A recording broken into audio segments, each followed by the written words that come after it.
İsmail Muhammed Durduyev.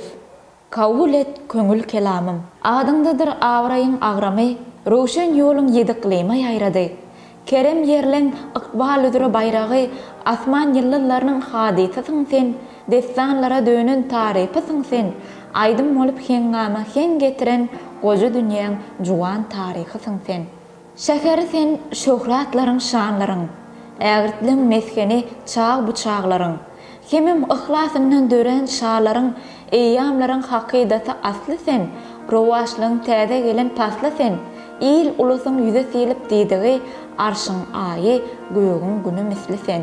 Anam tapýa seni ýaşlar galkyna, laýyksyň sen ata ýurduň kalbyna, her gün 5 wagtyna baş dilek bolup, azanlary mescidinden ýanglanjak mukaddes künjeksin eziz halkyna.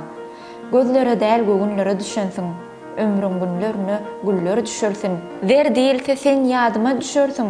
Belent işleň bir bütügi dergäki arşdaky bekişdiň keşfi ýerdäki şäherim arkada, tarpam arkada, ilhama duş etdiň ruhy teşnäňi.